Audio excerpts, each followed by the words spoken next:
to the 4Fs, 4Fs with Jeff.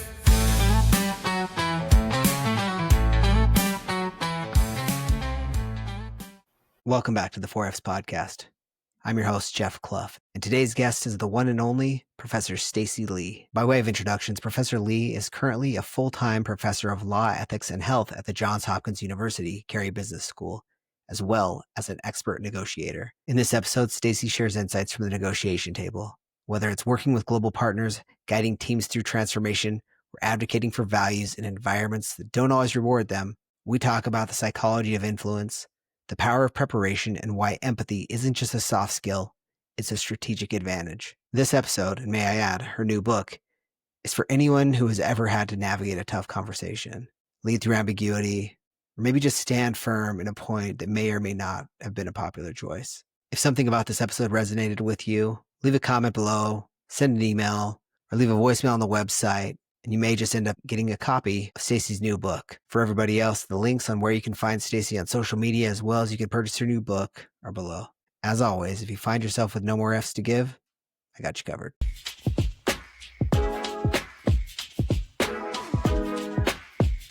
Professor Stacey Lee, thanks for joining us today. Really appreciate it. It's great to see you. So we always start the podcast the same way, and that with this question, which is, where you grew up, where you're from, and yeah, let's start with that. All right. Army brat. So grew up, born in Indiana, was there for a couple months, and then just moved throughout the United States. We were at Fort Detrick. We were at Fort Meade, drove cross country to Fort Lewis, Washington, was in Norfolk, Virginia, hung out in Germany for 3 years, then came back. So Baltimore is home now. That was pretty much from 8th grade through high school and law school. So yeah, I have a brother, grew up in a military family, and yeah, from there had a stint at West Point and then law school, and yeah, that's in a big nutshell. That's kind of my background. That's a pretty varied experience from Pacific Northwest to the Northeast and Germany and everywhere in between. At what point did you decide that you wanted to practice law? How did that come about, or did it just kind of fall into it? I think that I've always been attracted to the idea of justice and making a difference. So if you'd asked me in high school, so what do you want to be when you grow up? I think I probably would have said a senator, but I quickly learned that my personality doesn't lend itself well to being a politician. I'm very much a straight shooter. And from there, I just really did a lot of debating in high school, just really liked the idea of law. So at that point, yeah, I think that's when I decided, I think I want to be a lawyer. I can see the connectivity there between wanting to serve, help bring justice as a lawmaker, and then also as an attorney. Was that a hard shift for you to make, to kind of change your mind from, I really have this very specific goal? I mean, to have a very specific goal like that when you're in high school, or even an idea of a goal, and then really pivot somewhat significantly. Was that hard, or was there anything specific around that? Law to academia, to think about going from, hey, I think I want to be a senator, or I want to be a lawmaker, and then, oh, you know what, that's not for me after all. I think I'm just going to go strictly into law. I think that the romantic idea of what a senator does in high school was very different than what a senator actually does. I felt that having a direct hands-on approach of a senator is responsible for, an entire state, but the idea of being able to speak in a voice that's more authentically mine, not to have to constantly raise money, things like that, being worried about the social approval of, am I going to get reelected? All of that isn't what was in the forefront of my mind when I said I wanted to be a senator. So if you really distilled down to what the senators do, in my mind, it was in close alignment to what an attorney does. So it wasn't really that hard of a pivot. I see what you're saying. That makes sense. So you decided you want to go into law, and you did. You were very successful. So I started out as a securities litigator and did that for about 5 years. And then from there, switched into healthcare and ultimately worked as corporate counsel for a couple companies, and then ultimately went into academia. And being a securities litigator was fun. But again, I really imagine being in the courtroom a lot. And if you're a really good attorney, you're not in the courtroom a whole lot. But I got very good at using the law as a tool. And it usually was to serve the means or the desires of my clients. And I did that.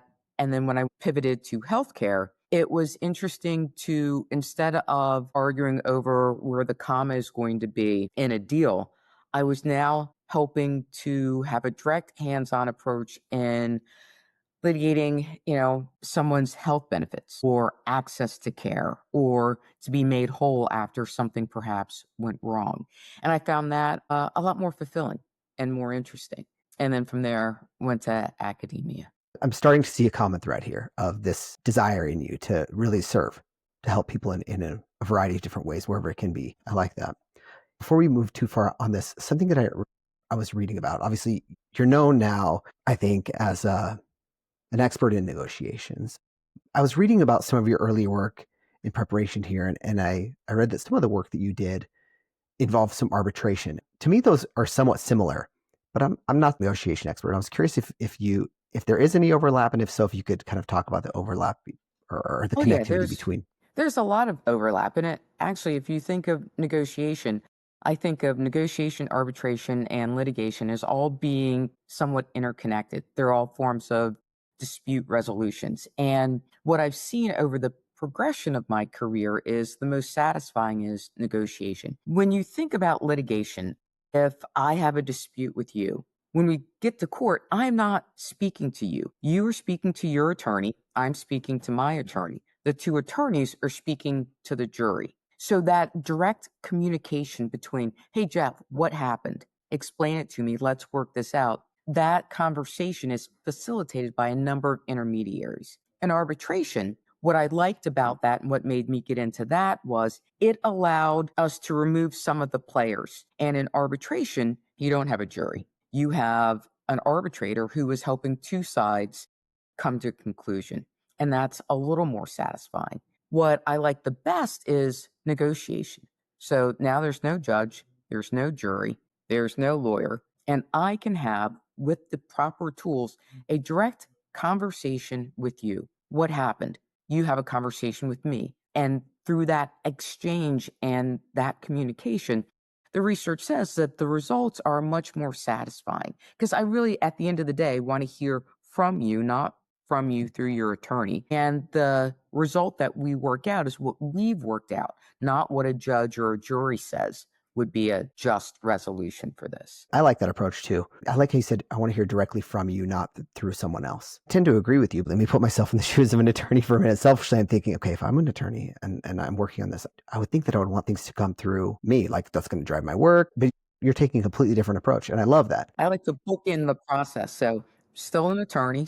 And I like to negotiate. So either way, quite selfishly, I'm going to get paid. But what I like about this is, and let's take just a healthcare situation. You have situations where there is a result to an operation that did not go as planned. And I'd love for you as the physician to be able to come out and say, hey, here's what happened. Well, your insurance says, Jeff, don't say a word. And you better not apologize, because if you apologize, then you've admitted liability and you've compromised our ability to defend suit. So because you come out and you're like, there's a complication, because I haven't heard directly from you, I'm frustrated, which makes me more likely to sue. And if there is the ability for you to, within the protection of the law, to say, hey, here's what happened. And maybe it was error, or maybe this is just a complication that had the possibility of happening, that direct human to human conversation about what happened, then the law can make me whole if it needs to be. But I'm suing to be made whole rather than my frustration of, hey, can't you just explain to me what happened? And that's what I'm really attracted to. How do you facilitate those conversations between people so that we can get to a real understanding? I like that. Using the law to solve a problem, but not to take out your frustrations.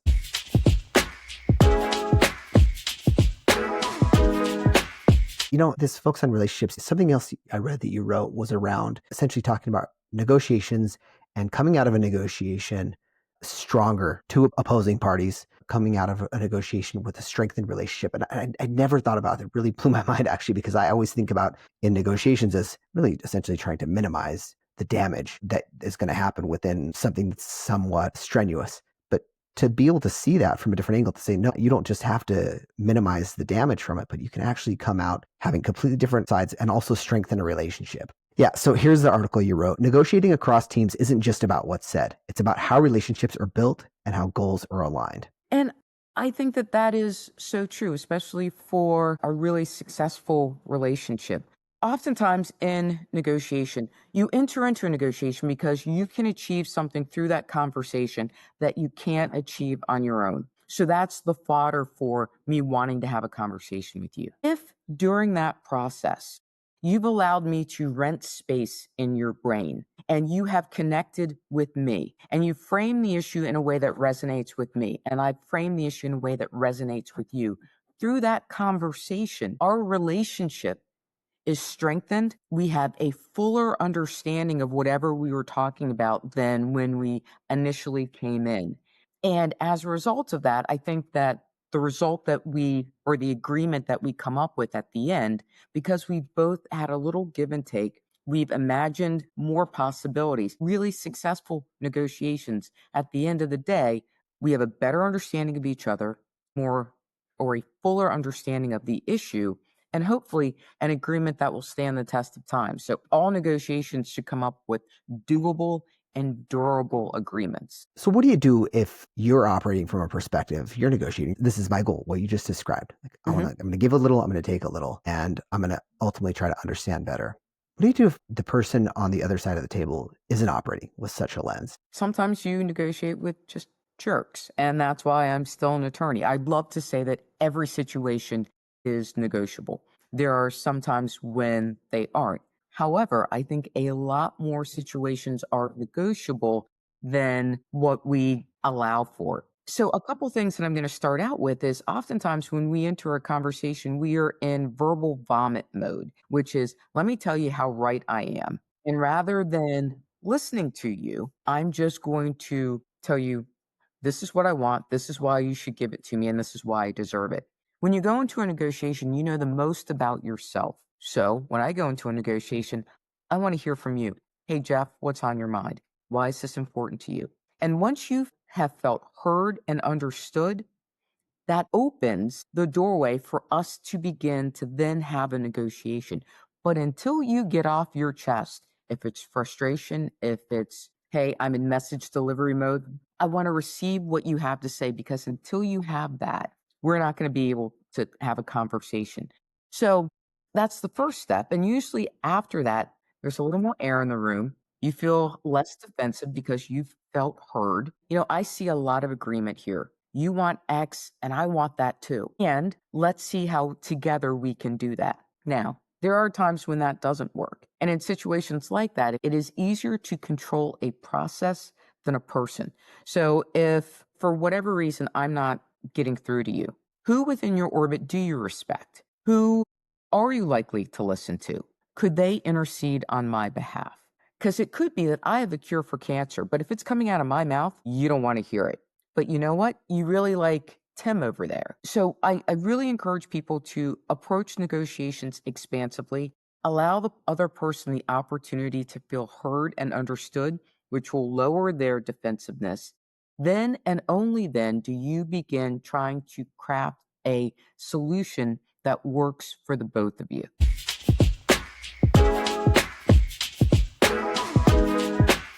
Really hit me the idea of this kind of building allies in your negotiation and leveraging extended relationships to try to bring some, I don't know, maybe just credibility to your intentions, some added trust. I don't trust you, but I trust him, like you said. And so that's powerful. I like that. I like all of it. And something else I read in your research, in your articles, is about the HERE method. Yes. And so I'm guessing those two things are not coincidental. No. And what really interests me, and the reason why I wrote a book called Transforming Healthcare Through Negotiation, and the mindset of healthcare professionals. As I already mentioned, I'm a recovering attorney. So my approach to negotiation is very transactional, and I'm competitive. I like to win. And what I found with healthcare professionals is that it's a very different mindset. I like to tell a story because I used to struggle with, how do I explain how healthcare professionals are different. So COVID left us with a lot to learn from. One of the things that I appreciate the most about COVID is it gave me real insight into the mindset of a healthcare professional. So before we had the vaccines, when PPEs, the protective gear was very hard to come by, you did not see outside of financial institutions, you didn't see outside of law firms, heroes work here. You had people who were working double, sometimes triple shifts without vaccines to save lives. That mindset is fundamentally different. So when you pick up your, getting to yes or your negotiation books, those skills and strategies are not crafted for a mindset of people like that. So I wanted to create a healthcare specific approach to negotiations where we're not haggling over, do I get airbags in my car or heated seats? Is this person going to code on the table? How do you negotiate for protected time? How do you negotiate with funding? You can have the best care plan in the world, but if the patient's not going to follow it, they're not going to get better. That's a negotiation. How do I equip healthcare professionals with the tools to negotiate in the three realms that they operate? The boardroom, the operating room, and the exam room. You have a cardiologist and a radiologist trying to figure out care for someone. Two incredibly smart people, but they've got to negotiate. Okay, should cardiology go first? Should radiology go first?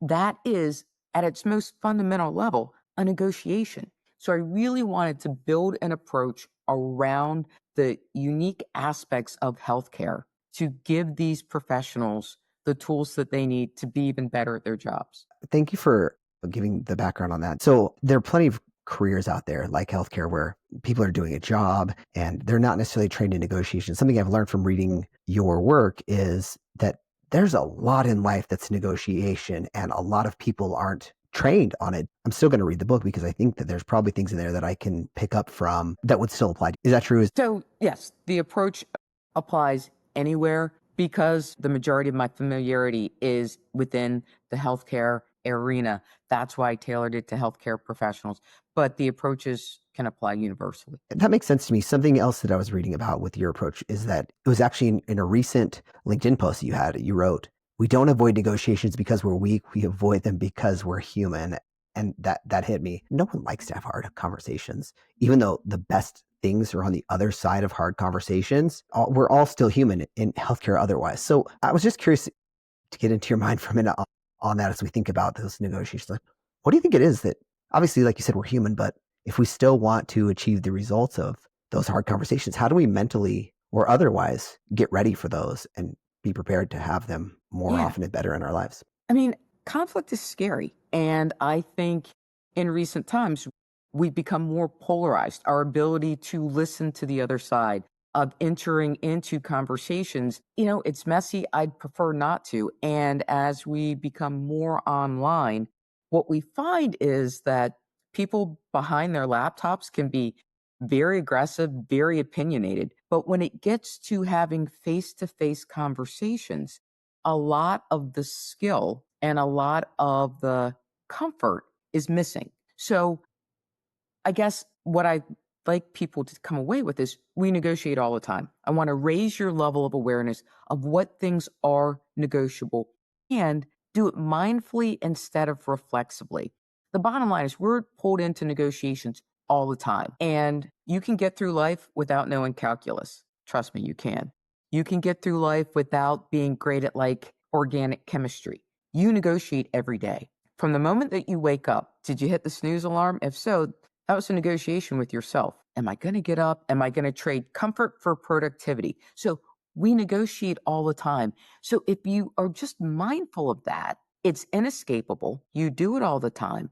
And with a few minor tweaks, you can get much better at it. So what are the minor tweaks? Anything come to mind when you think about those minor tweaks that people could or should make just in their general negotiations, right? I mean, my number one negotiation partners are my kids. They're Yes. exceptional at it. I'm always negotiating with them, whether I like to or not.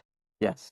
Some people out there have kids, some people don't. Any just general thoughts or tips on what we can do to get more comfortable and better at those things? Sure. So first, and I'm happy to share a couple tools, and there are some strategies that are my favorite.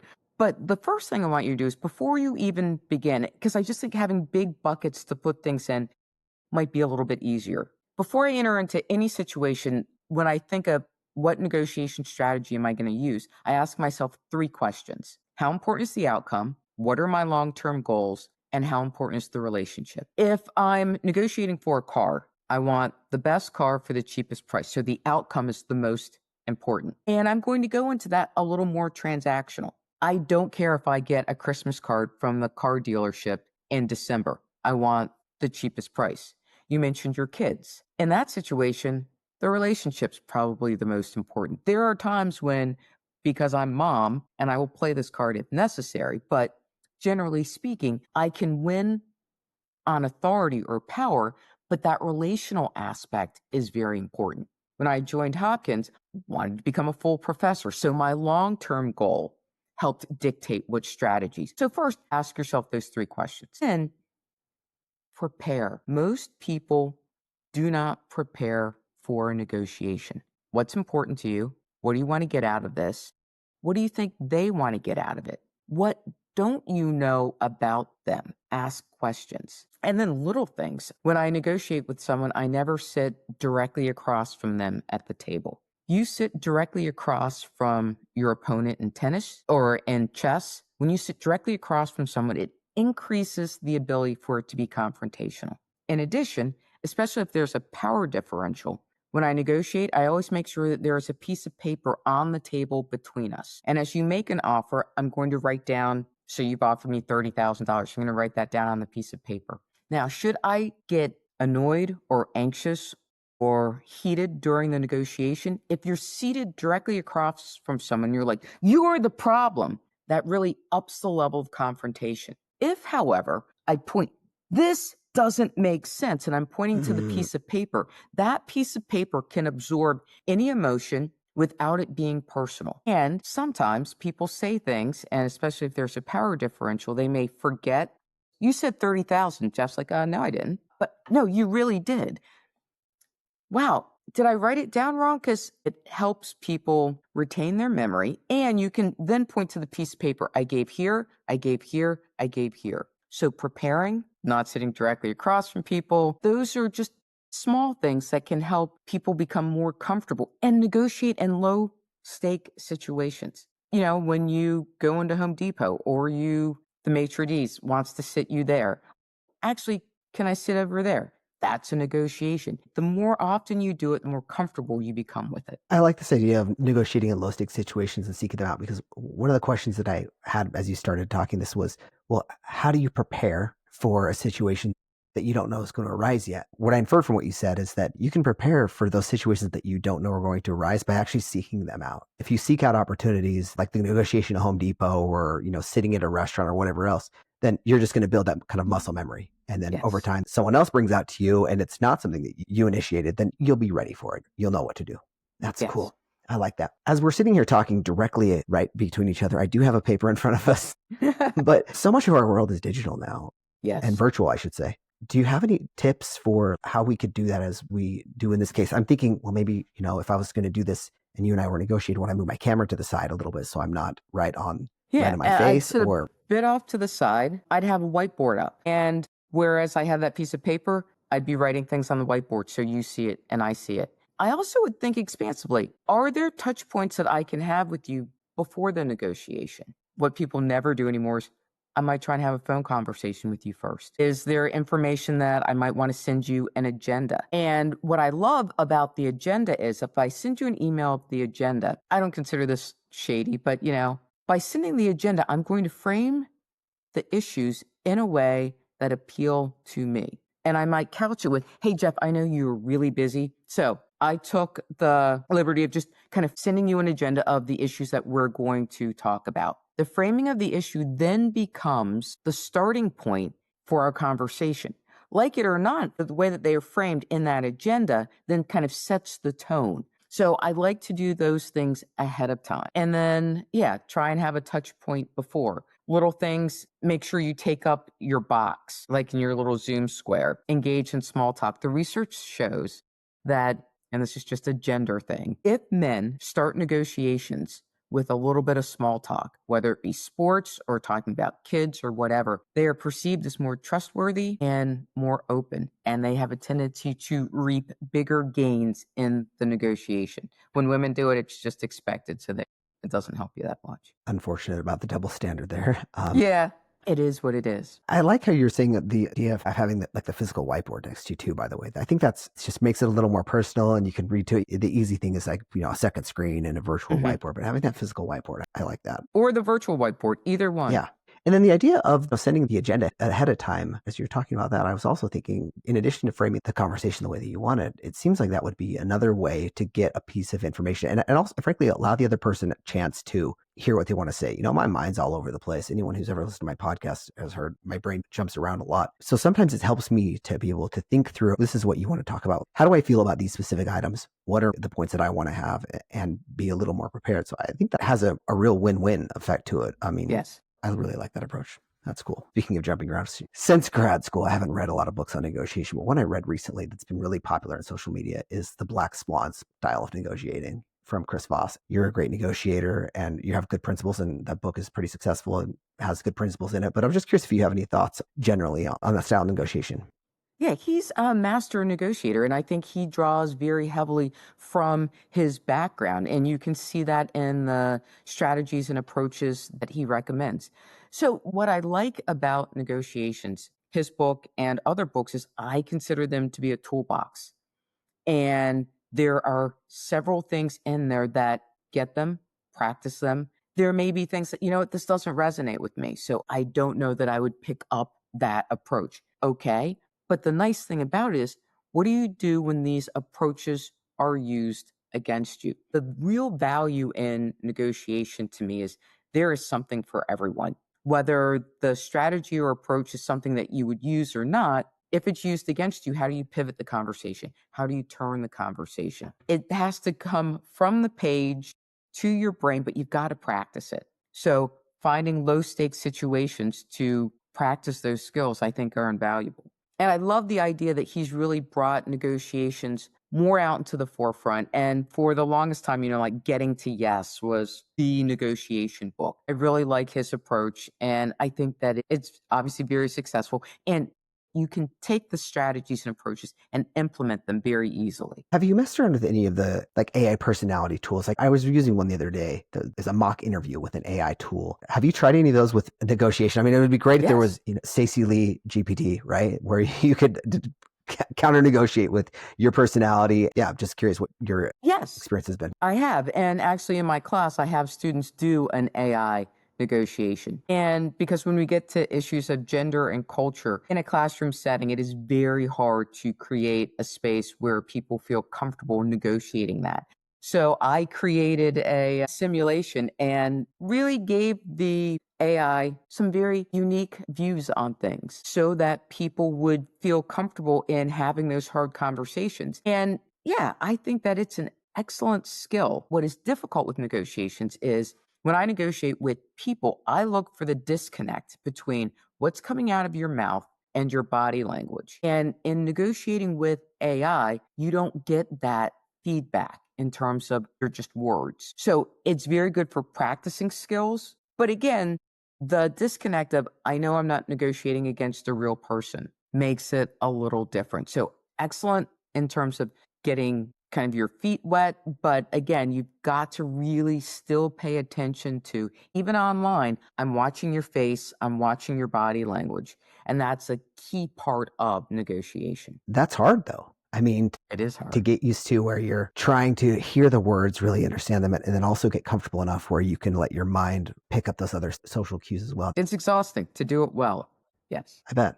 I believe it. Something you mentioned with your AI reference just now is issues of gender and culture. I'm curious what people are negotiating around gender and culture. When I was talking about gender and culture, when I'm negotiating against and I'll just pick on young people, a 22-year-old, I have certain thoughts about a 22-year-old. I'm like, how long have you been in the workforce? Do you really know these things? How, as a 22-year-old, can you negotiate effectively? When I show up as a female, am I thought of as credible, perhaps, as a male? What happens if triggering statements are said? So it's not so much negotiating the issues of gender and culture and age. It is given how I show up for me to be as effective as possible. What additional things might I need to layer into my negotiation ability? So I am mindful of how I get to use emotion and anger versus perhaps a male would. So when I practice and when I have the students practice the negotiations, sometimes they're negotiating with an AI that has some perceived ideas about things that require additional nuances and skills, or a really aggressive person. How do you practice that in real time? And I make them, they can't type their answers. They've got to say them out loud, use the microphone feature, and it just thinking on your feet, anticipating these things. Are emotions and anger a tool that you can use in negotiation? I've always think that whenever I'm in something planned, I'm always trying to be calm, level-headed. I like the way you said that when I use emotion. Can that be an effective tool?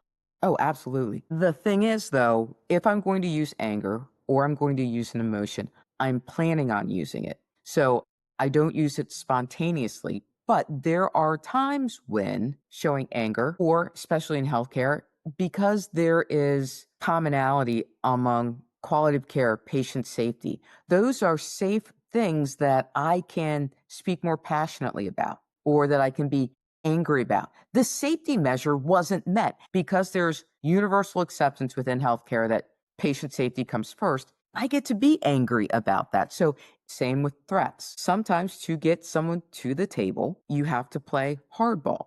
So, yes, there is a role or space for emotions within a negotiation, but I think that you need to plan them out. I like that. Just hearing that and acknowledging that, look, emotions are going to be there no matter what. Yes. So you might as well acknowledge them and plan for them. Otherwise, they're going to show up spontaneously, and that's not what you want to have happen. And you want to acknowledge the other person. Hey, Jeff, I get that you're really pissed off. I'm sorry.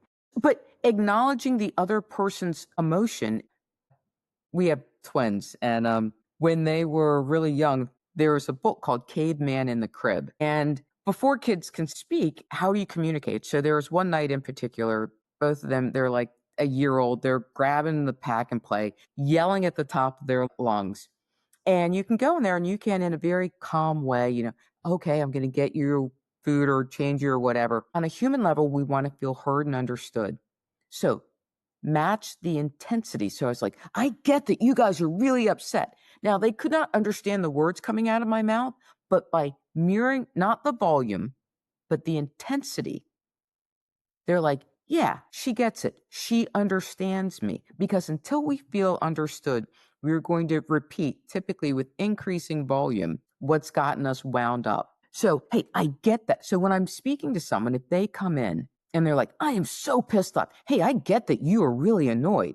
I'm matching their intensity. And then over time, I will begin to bring us both down to a more calm level. When you explain it like that, it makes perfect sense. I wouldn't have necessarily thought of that ahead of time. I would have thought if someone comes in intense, then it's even more so that I need to counterbalance that by being calm and understanding, but matching and lowering that makes perfect sense. Well, what annoys people more? If I come in really upset and you're like, Stace, calm down, that infuriates me. Because, hey, Stace, I get that you're really pissed. That's right. So now you've matched me. But the disconnect of if I'm fired up by you saying, hey, calm down, then you've negated what I'm feeling. And I'm going to take it up a notch. I'm curious, do you ever do any breath work, like deep breathing exercises before or during your negotiations? I found for me that helps a lot with just being able to have more say, I guess, over my own response times and things of that nature. I was just curious if you've had any success or you have any thoughts on that in general. So professionally, I negotiate a fair amount of time, so not really necessary. So in negotiations where the relationship really matters,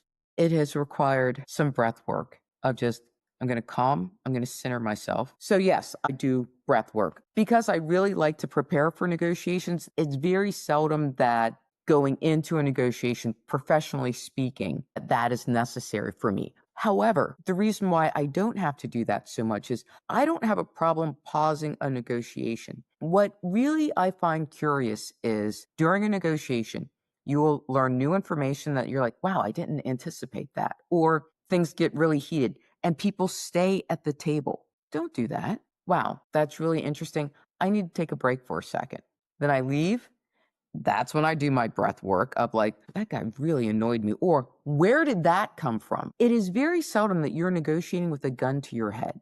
Take a break. Similar to if I'm playing tennis and you've scored a bunch of points on me, I need to break the momentum. So take a bathroom break, let you like get cold or whatever, and then come back out. So I guess I said I didn't factor in breath work professionally. I built it more into pausing the negotiation, going out so I can recenter myself through breath work then, and then come back in. And typically they've thrown me a curveball, things have gotten pretty heated, or there's some unexpected event. I will pause the negotiation, go out, do my breath work, and then come back in. A second, sure. How do you know when it's time to pause? Is there ever a time when you've been at a negotiation table, either virtual or a literal table, you've been found yourself in a situation where it's not just, oh, we need to step away from this for 5 minutes. I missed something, like we need to come back in a day or two, or so, I need some more time. And how do you handle setting a break like that without coming across as unprepared or unprofessional? In situations like that, you brought up some really good points. And I need to take some time and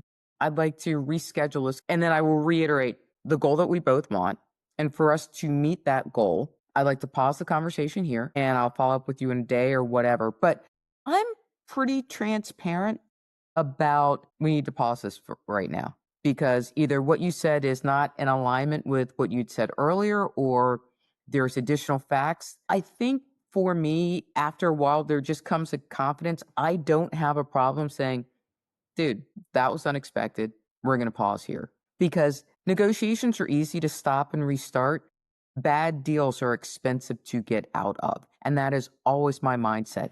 If this becomes a deal and it blows up, then we're talking a lawsuit. This negotiation can be stopped and started without anyone having to pay a lot of money. That's a really good perspective, but that's so hard when you're in the moment, Yes. I'm thinking back to the importance of the practice and the preparedness, because when you're in a negotiation or in any situation, it might feel like your part is the most important thing, but then to be able to think about it from the macro level, okay, look, this is hard. This might take a little bit more time or whatever else, but really, if we don't solve this right now, it's going to be a way bigger problem down the road. That's a skill in and of its own, I think, to be able to see the big picture and be able to really articulate it and then be able to act on it. Thank you for calling that out. So I was reading a recent LinkedIn post that you had, and you were talking about the importance of having the best alternative to negotiated agreement and how to handle it. You talked about working with allies, which is something else you mentioned a little while ago, and having alternatives. Something I was thinking about as I was reading about that is you don't want to be desperate in your negotiation. What if you're desperate in your negotiation?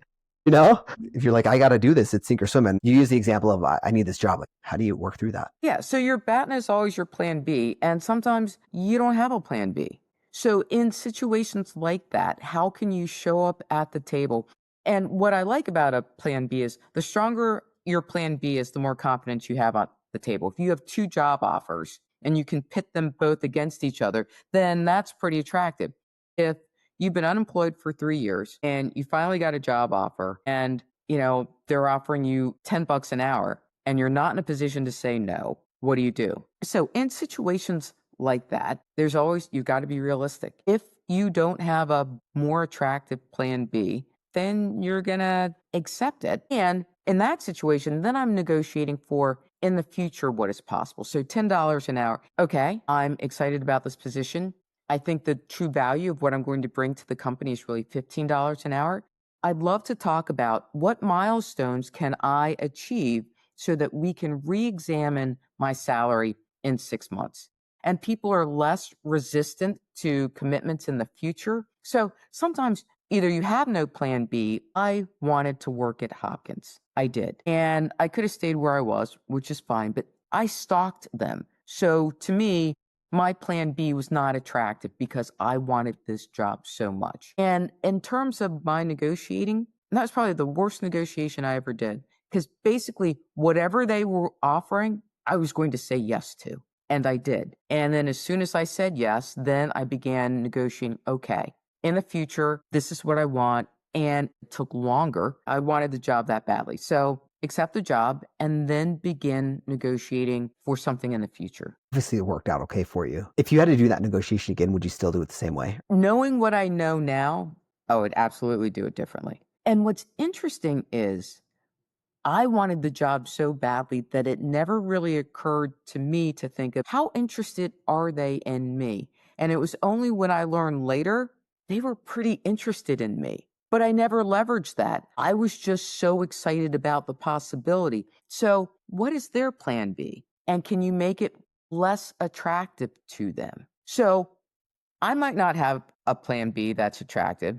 What's your plan B? And can I kind of make that a little less attractive for you so that increases your willingness to hire me? By understanding who you're working with and putting yourself in their shoes, if you can, and in that situation, it's going to give you so much more leverage. But if you didn't feel like you had that much, or you were just so focused on getting the job like that, I really like that idea. Just by getting that extra information, that gives you so many more tools. Something I've thought about a lot recently is one is how much we learn from failures over the years. In fact, this is something that I really struggle with in grad school. Teachers like yourself and otherwise who would say, this is a safe place to fail. Failure was like a hard thing to stomach. Just learning as I've gotten older, wow, that's so true. First of all, I wish I would have taken better advantage of that opportunity because it really is a safe place to fail. Like a bad grade is just a bad grade, it doesn't matter. But then also like embracing it and being able to really learn so much from those situations and people who really are there because they want to teach and help. Looking back, do you have any thoughts on lessons that you've learned from failures, big or small? And then the second part is I've also been thinking a lot about decisions you make over time. And there's sometimes these decisions that you look at that are like, they don't seem like a big deal in the moment, but you look back and you're like, wow, that was really one of those, like the train track decisions, right? What I mean by the train track decisions is the analogy of you move a train track a couple of inches and then over time it has a really, really long reaching effect. So yeah, I was just curious as you look back on your career and your life of lessons learned, thoughts on failure, and then also on small decisions at the time that turned out to be big decisions. I embraced failure. I think the biggest failure for me was when I got kicked out of West Point, and that was huge. I began writing West Point in 7th grade. The first women were admitted to the academy in 76. They graduated in 80. And I began writing them saying, hey, this is where I want to go. This is what I want to do. I didn't get in right out of high school. Went to the prep school for a year.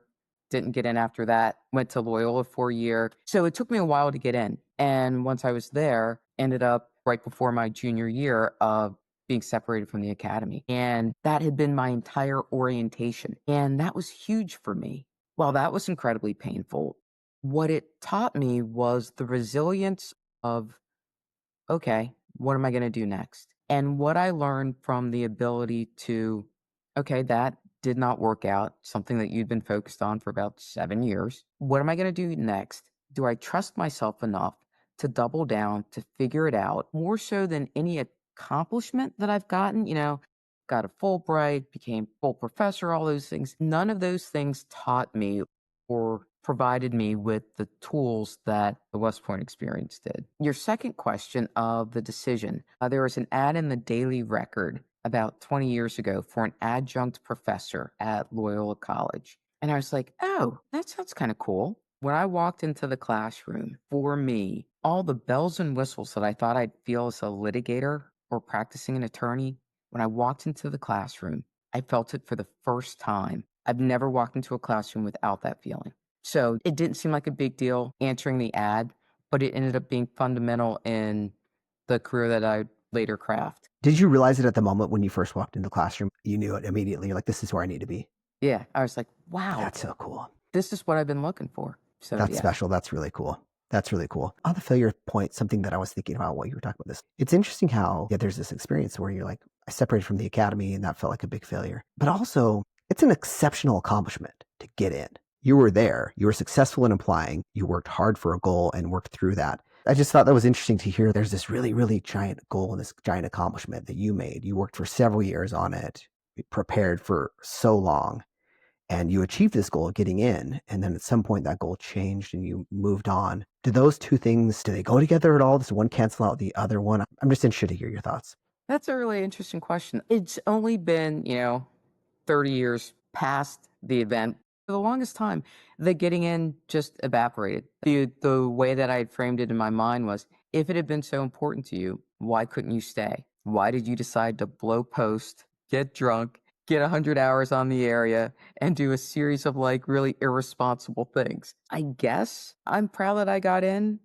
Yeah, it was hard. I think what was harder for me was, how do I rebuild from that? And what's next? You mentioned trusting yourself and what's next and being like, okay, well, can I figure this out? And so you clearly had like something in you that was like, I can do this. Is that something you developed at that time, or was it something that was kind of already there? I've always liked to have a plan and try and achieve and work towards that plan. And for the longest time, I was hell-bent on that plan being the academy. And then after that, I was like, okay, now you've got to figure it out again. What is it that you want to be? In large part, I wanted to go to the academy because my dad was a career Army officer, and I thought that he was the best thing in the world. And if he was an officer, then I wanted to be, okay, what produces the best officers? West Point does. Okay, well, then that makes sense. That's where I should go. He always said, Stace, I don't think West Point's the place for you. That was like a dad saying, don't date that guy. I was like, what do you mean it's not the place for me? I'll show you. Given my personality, it was not the place for me.